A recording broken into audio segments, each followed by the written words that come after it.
आकाशवाणी गोरखपुर से प्रादेशिक समाचार।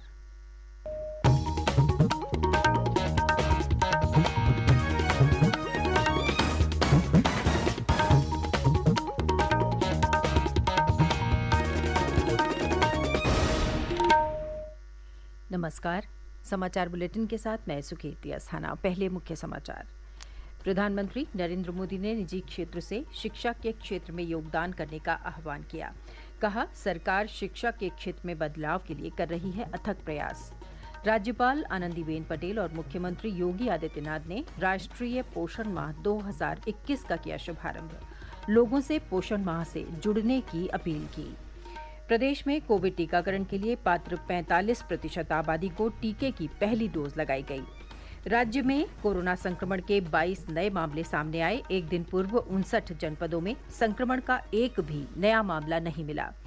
और प्रदेश में बाढ़ की स्थिति में हो रहा है सुधार, घट रहा है ज्यादातर नदियों का जल स्तर।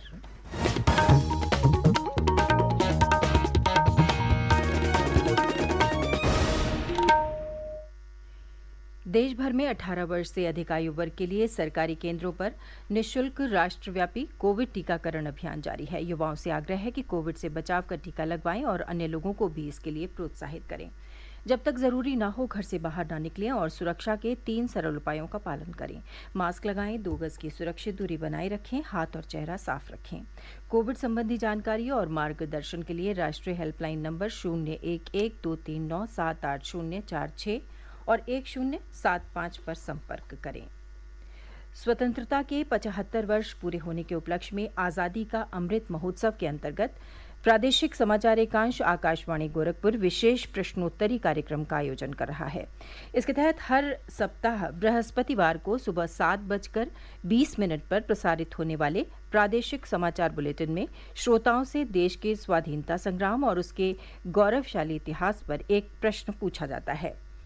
इस प्रश्न का सबसे पहले सही उत्तर देने वाले श्रोता के नाम की घोषणा अगले दिन शुक्रवार को समाचार बुलेटिन में की जाती है। आप भी हमारी इस क्विज का हिस्सा बन सकते हैं। अमृत महोत्सव क्विज श्रृंखला का अगला प्रश्न कल सुबह प्रादेशिक समाचार बुलेटिन में पूछा जाएगा। जवाब के साथ अपना नाम, पता और फोन नंबर अवश्य लिखें, जिससे विजेता बनने पर आपसे संपर्क किया जा सके। और अब समाचार विस्तार से। प्रधानमंत्री नरेंद्र मोदी ने निजी क्षेत्र से शिक्षा के क्षेत्र में योगदान करने का आह्वान किया है। श्री मोदी ने कहा कि सरकार शिक्षा के क्षेत्र में बदलाव के लिए अथक प्रयास कर रही है।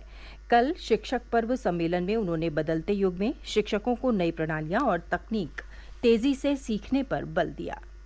भारत के शिक्षक दुनिया में जहां भी कहीं जाते हैं अपनी एक अलग छाप छोड़ते हैं। इस वजह से आज भारत के युवाओं के लिए दुनिया में अपार संभावनाएं भी हैं। हमें आधुनिक एजुकेशन इकोसिस्टम के हिसाब से खुद को तैयार करना है और संभावनाओं को अवसरों में बदलना भी है। इसके लिए हमें लगातार इनोवेशन करते रहना होगा। हमें टीचिंग लर्निंग प्रोसेस को लगातार रीडिफाइन और रीडिजाइन करते रहना होगा। इस अवसर पर प्रधानमंत्री ने दृश्य श्रव्य बाधित लोगों के लिए भारतीय सांकेतिक भाषा कोश और ऑडियो पुस्तक का विमोचन किया। केंद्रीय माध्यमिक शिक्षा बोर्ड की स्कूल गुणवत्ता आश्वासन और आकलन रूपरेखा भी जारी की। निपुण भारत के लिए निष्ठा शिक्षक प्रशिक्षण कार्यक्रम तथा विद्यांजलि पोर्टल भी शुरू किया गया। श्री मोदी ने कहा कि ये पोर्टल शिक्षा क्षेत्र के स्वयंसेवकों, दानदाताओं और कॉरपोरेट सामाजिक उत्तरदायित्व के तहत योगदान करने वालों की सुविधा बढ़ाएगा। राज्यपाल आनंदीबेन पटेल और मुख्यमंत्री योगी आदित्यनाथ ने कल राष्ट्रीय पोषण माह 2021 का शुभारंभ किया।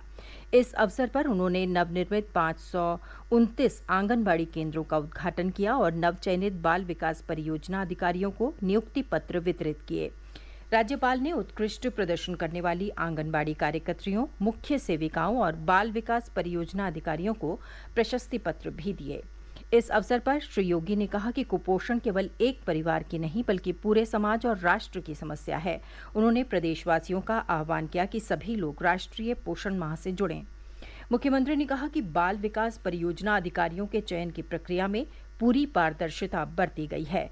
उन्होंने नवचयनित बाल विकास परियोजना अधिकारियों से पूरी ईमानदारी से शासकीय व्यवस्था का हिस्सा बनने के साथ अपने उत्तरदायित्वों का निर्वहन करने को कहा।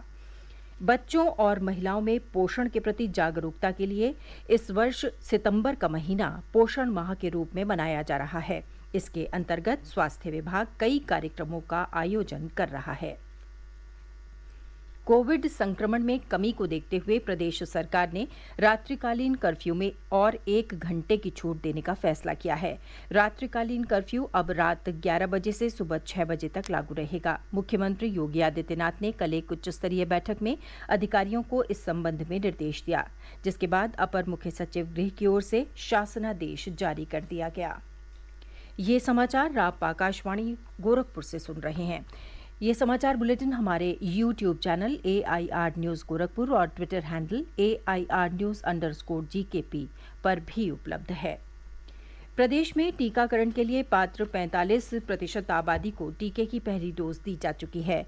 मुख्यमंत्री योगी आदित्यनाथ ने सप्ताह के अंत तक 50% पात्र जनसंख्या को टीके की पहली डोज लगाने के निर्देश दिए हैं। इस बीच प्रदेश 8 करोड़ से अधिक लोगों का टीकाकरण करने वाला देश का पहला राज्य बन गया है। राज्य में एक दिन पूर्व रिकॉर्ड 33,42,360 लोगों को टीका लगाया गया। प्रदेश में 8 करोड़ 8 लाख से अधिक टीके लगाए जा चुके हैं। उधर देश ने 70 करोड़ से अधिक टीके लगाकर नई उपलब्धि हासिल की। इनमें से 10 करोड़ से अधिक टीके केवल पिछले 13 दिनों में लगाए गए हैं। प्रदेश में एक दिन पूर्व कोरोना संक्रमण के 22 नए मामले सामने आए, जबकि इस दौरान 20 मरीज स्वस्थ हुए। राज्य में सक्रिय मामलों की संख्या 227 रह गई है। एक दिन पूर्व 1,82,000 से अधिक नमूनों की जांच की गई, जिसमें 59 जिलों में संक्रमण का एक भी नया मामला नहीं मिला, जबकि 16 जिलों में मरीजों की संख्या इकाई अंक में दर्ज की गई। प्रदेश के 28 जिलों में कोरोना संक्रमण का अब एक भी मामला शेष नहीं है। राज्य में कोविड से स्वस्थ होने की दर 98.7% है। प्रदेश में विधानसभा चुनाव समीप आने के साथ राजनीतिक सरगर्मियां तेज हो गई हैं। विभिन्न राजनीतिक दल जनता से संपर्क बनाने में जुट गए हैं। इसी क्रम में बहुजन समाज पार्टी की ओर से कल लखनऊ में प्रबुद्ध सम्मेलन का आयोजन किया गया। पार्टी प्रमुख मायावती ने कांग्रेस और समाजवादी पार्टी की आलोचना करते हुए बहुजन समाज पार्टी को सत्ता में वापस लाने के लिए दलित ब्राह्मण समुदाय से एकजुट होने का आह्वान किया। एक अन्य राजनीतिक घटनाक्रम के अंतर्गत ऑल इंडिया मजलिसे इत्तेहादुल मुस्लिमीन के अध्यक्ष असदुद्दीन ओवैसी ने अयोध्या जिले का दौरा किया और एक जनसभा को संबोधित किया। ओवैसी प्रदेश की 3 दिन की यात्रा पर हैं। समाजवादी पार्टी के नेता अखिलेश यादव कल मैनपुरी में थे। प्रदेश में बाढ़ की स्थिति में सुधार हो रहा है। ज्यादातर नदियों का जलस्तर स्थिर है या घटने लगा है। स्थानीय प्रशासन तेजी से राहत कार्यों में लगा है। केंद्रीय जल आयोग के अनुसार राप्ती नदी अब भी गोरखपुर और सिद्धार्थनगर जिलों में खतरे के निशान से ऊपर बह रही है और स्थिर है। बलरामपुर में राप्ती नदी का जलस्तर खतरे के निशान के पास है और एक बार फिर बढ़ने लगा है। सरयू नदी बलिया के तुर्तीपार में खतरे के निशान से ऊपर बह रही है और नदी का जलस्तर कम होने का पूर्वानुमान है। सरयू नदी का जलस्तर अयोध्या में खतरे के निशान से नीचे आ गया है और घट रहा है। बाराबंकी में घाघरा नदी का जलस्तर खतरे के निशान से नीचे है और कम हो रहा है। कुशीनगर में बूढ़ी गंडक नदी का जलस्तर खतरे के निशान से नीचे आ गया है और घट रहा है। गंगा नदी बदायूं और फर्रुखाबाद जिलों में खतरे के निशान से नीचे बह रही है और जल स्तर घट रहा है। पूर्वी उत्तर प्रदेश में मौसम के एक बार फिर बदलने की संभावना है। मौसम विभाग ने शुक्रवार से अगले 2 दिनों तक राज्य के पूर्वी हिस्सों के लगभग सभी स्थानों पर वर्षा होने का अनुमान जताया है। कल भी कई स्थानों पर गरज चमक के साथ वर्षा होने की संभावना है।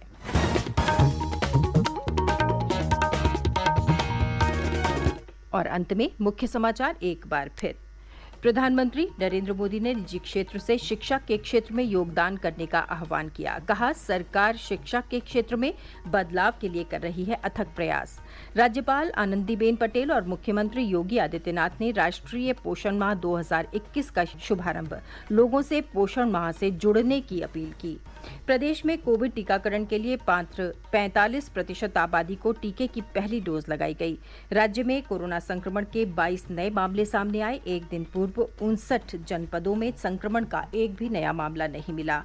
और प्रदेश में बाढ़ की स्थिति में हो रहा है सुधार, घट रहा है ज्यादातर नदियों का जलस्तर। इसके साथ ही ये समाचार बुलेटिन समाप्त हुआ। नमस्कार।